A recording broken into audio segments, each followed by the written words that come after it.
Are you curious? This is Angy Stewart from Mia, InnerLight, and Kardec Radio. Today we are going to talk about the UFOs and life in other planets. Is that possible?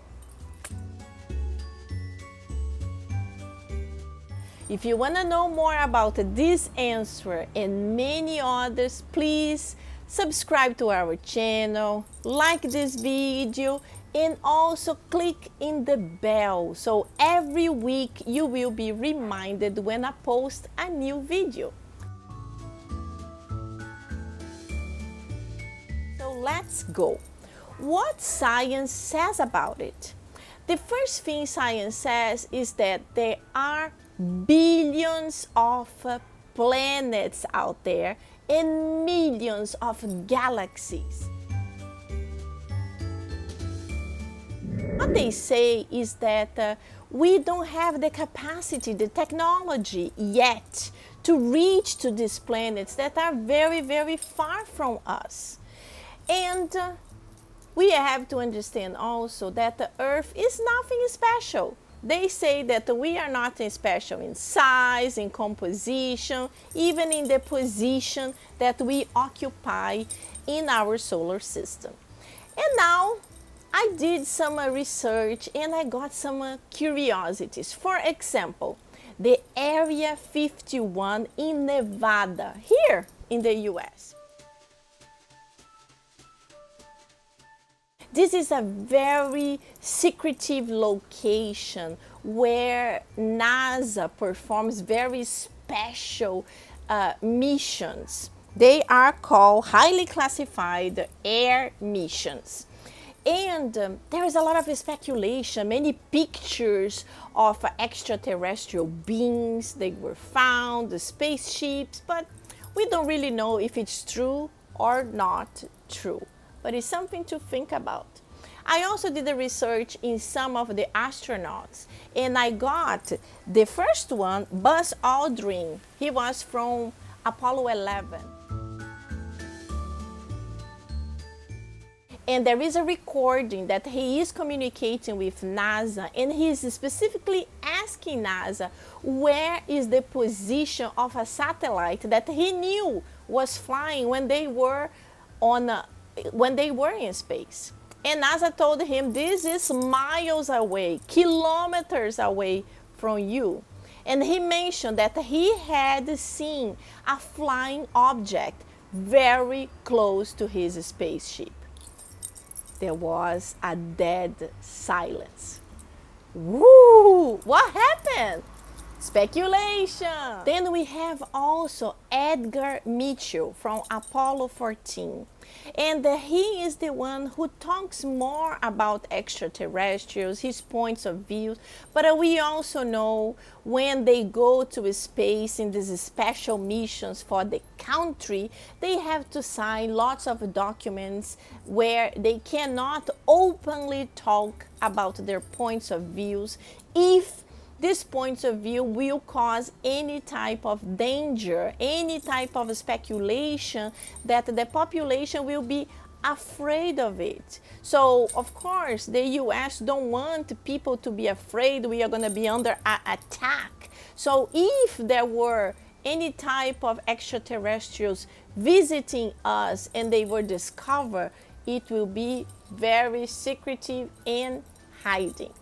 I also discovered Paul Hellyer. He is the Canadian former Minister of Defense, and he talks openly about it.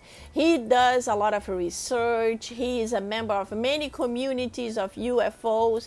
So if you want to know more about it, just Google his video talks, Paul Hellyer from Canada. And now let's talk about what spirituality thinks about life in other planets. The first book I'm going to mention is this one, the Spirit's book that was codified by Allan Kardec, and the Enlightened Spirits answer questions of Kardec related to this. So Kardec asked the questions 55 to 58. He asked exactly about the plurality of the worlds. And then from questions 172 to 188, Kardec asks about the incarnation in different planets. So in these questions, the spirits tell Kardec very similar to what science tells us. Earth is nothing special. God is constantly creating. So there is always a purpose in creating a planet. So there is life in every single planet. The difference is we understand life like life here on our planet. We have air to breathe, we have water to drink. So even when we are able to create spaceships to reach to these far planets, we are searching for what we identify as could bring life. But the spirits tell us life can be different than here. The spirits there, they can vibrate in a different energy, and they might not use the same type of resources we need to survive. So this is something for us to think about. The spirits also describe to Kardec the many differences in levels of planets, meaning the least evolved to the most evolved of all, and what the inhabitants of these planets are like. So I use this other book because it's so super interesting. This book here, this is the Spiritist Review from 1888.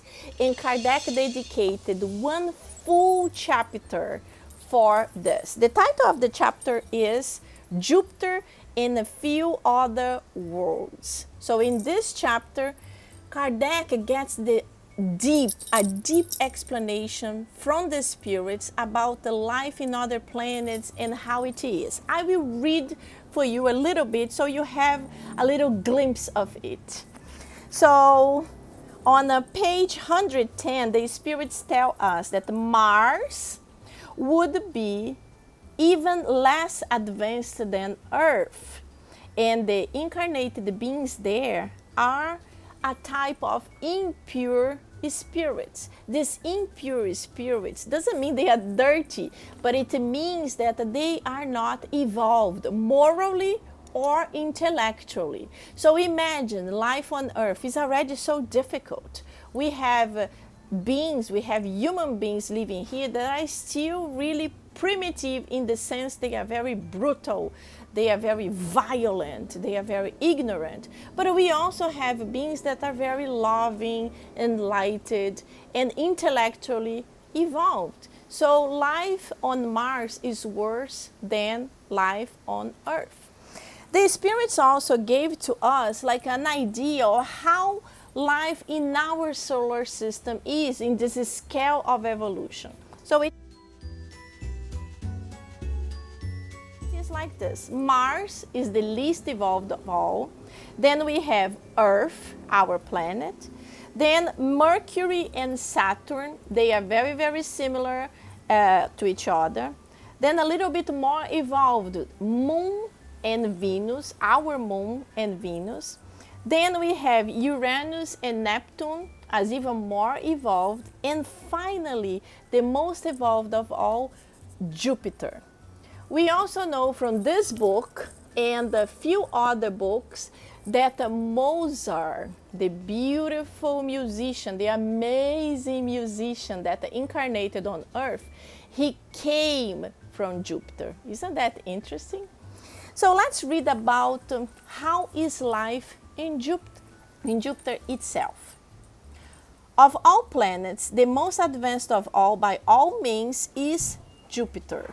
It is the exclusive realm of goodness and justice, since it only has good spirits.